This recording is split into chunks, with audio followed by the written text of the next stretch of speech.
O ápice, digamos, da carreira artística ali foi, sem dúvida, sem sombra de dúvida, o Bozo, né? Sim, o Bozo foi um marco na minha vida. O Bozo foi um começo, meio e fim.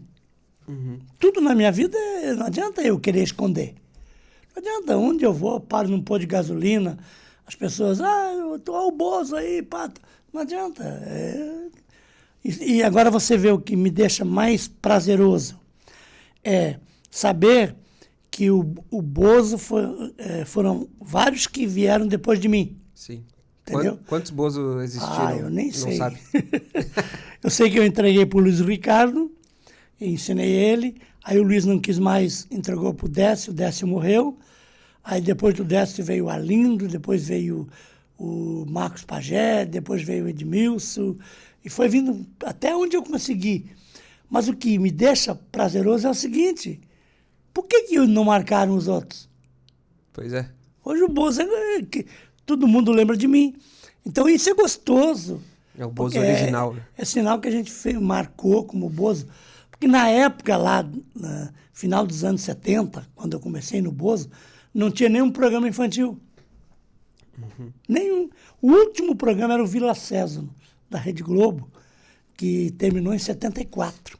Nossa. Aí veio o Bozo e eu não imaginava nada, porque o Bozo não conhecia, não sabia o que era, né? Mas emplacou. Foi muito bom. Ali, então, começou uma revolução na televisão, porque ali não parou mais, né? A programação infantil só cresceu, né?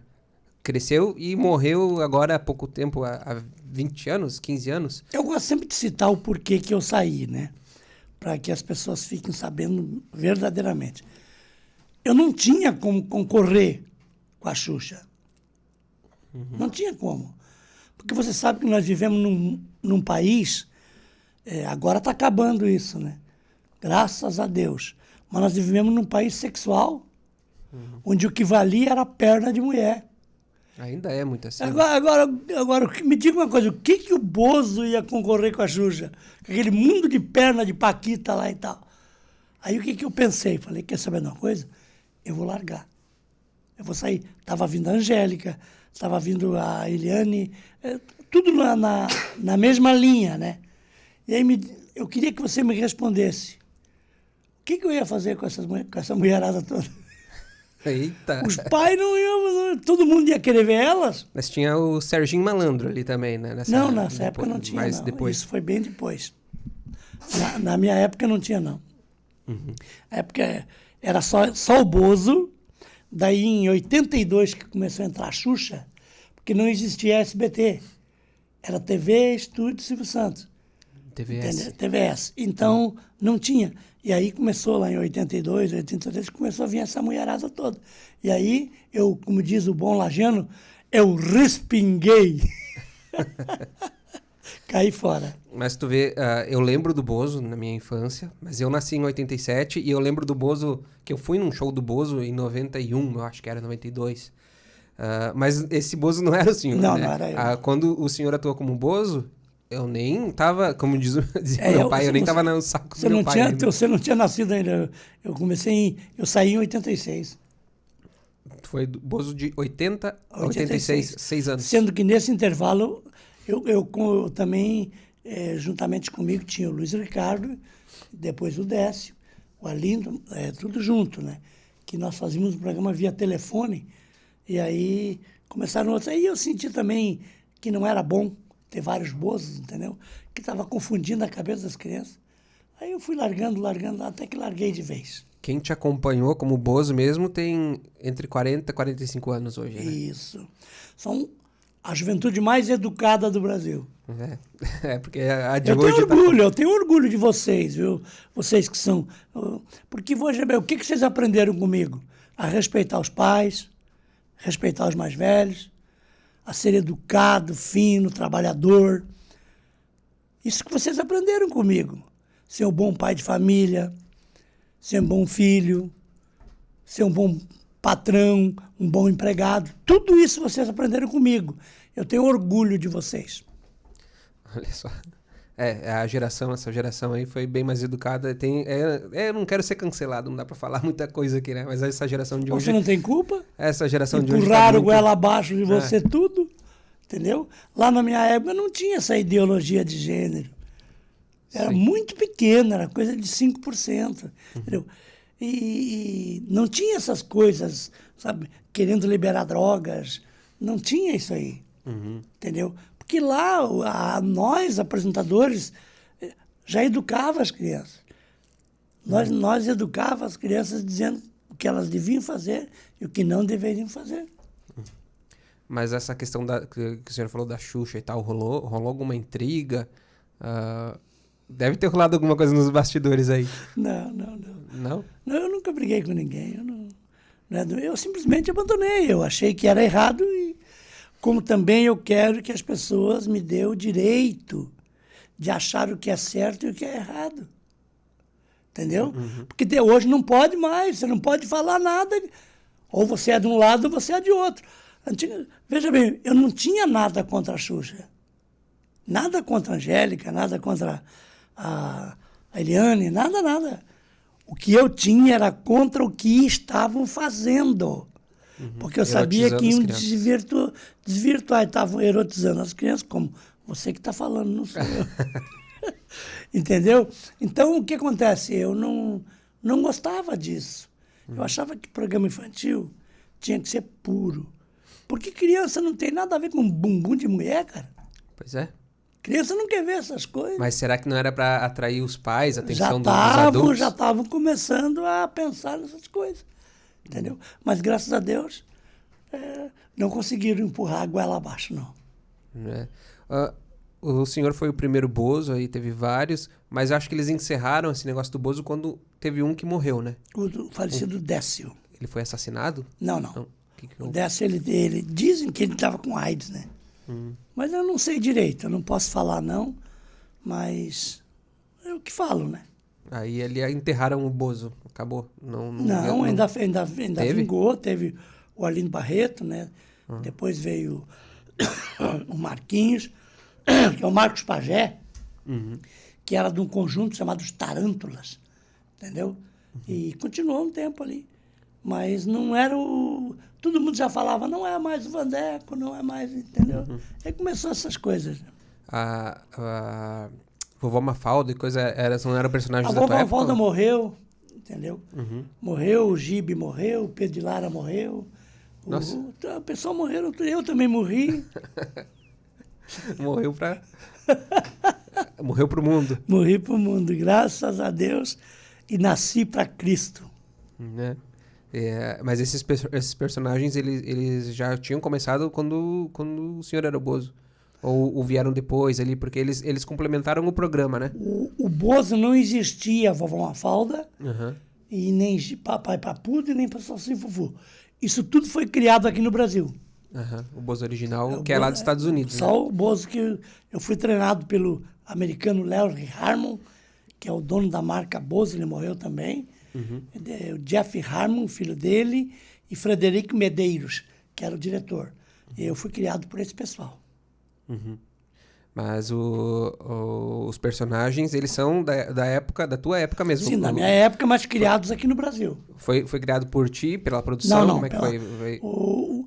Para te falar a verdade, acho que quem criou esses personagens aí foram os americanos mesmo, mas aqui no Brasil. Entendi. Porque eles acharam que deveria abrasileirar a coisa, né?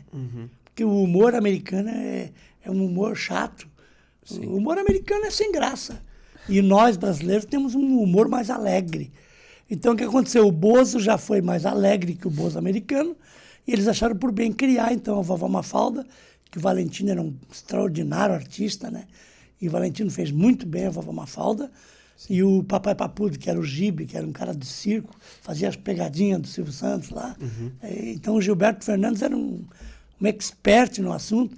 E o Pedro de Lara é indiscutível, né? O Pedro de Lara era aquele tipo extraordinário dele, que eu costumo dizer, ele não era o Salsi Fufu, ele era o Pedro de Lara mesmo no Salsi Fufu.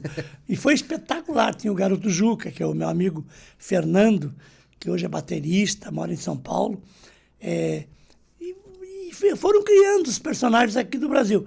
Até que começaram a criar as coisas que veio denegrir o Bozo, né?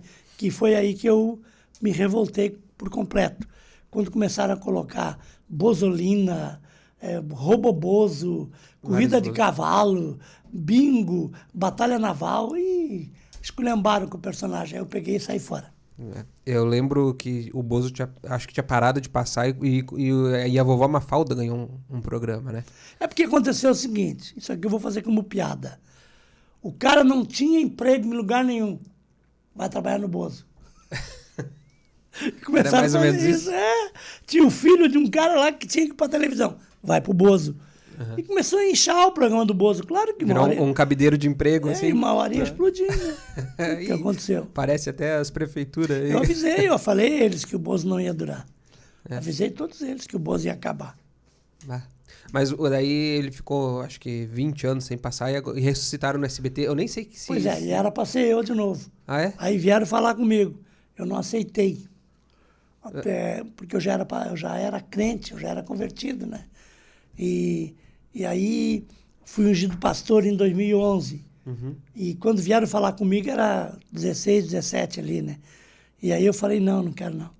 Daí a filha do Silvio, não a Patrícia, acho que a Iris, falou comigo. E aí eu falei para ela assim... A Silvia. Não, acho que foi a Iris. Uma das filhas dele falou comigo. E aí eu disse para ela que não, né? Que eu não queria. Ela falou, mas meu pai gosta tanto de você, pô. E ele disse que você foi o melhor Bozo, ele queria. Inclusive, ele mandou te oferecer um bom salário para você voltar. Aí eu falei, mas eu não quero, não. Aí ela brincou e falou, e se o meu pai estiver te pagando 1,5 milhão por mês de salário? Olha. Aí eu falei para ela, mas eu não quero. Poxa. Aí ela falou, por quê? Eu falei, porque Jesus chegou primeiro que seu pai. E quando Jesus chega, meu amigo, não tem dinheiro. Mas não chegou a dar uma balançada? Não. O que te fez não... Eu falei pro pastor Cizino, eu tô com uma conversa com o Silvio Santos para voltar a ser o Bozo de novo. Eu já congregava na Assembleia de Deus de Camboriú. E aí o pastor Cizino falou, o quê? Voltar a ser palhaço? Eu falei, não. Você é mais importante aqui como pastor do que como palhaço. Não tenho meu apoio. Não quero. E aí a Bíblia diz, confia nos seus profetas e você prosperará. E aí eu ouvi o pastor Cizino, que é a voz de Deus, porque você, ouvindo quem ouve a Deus, você está ouvindo a Deus.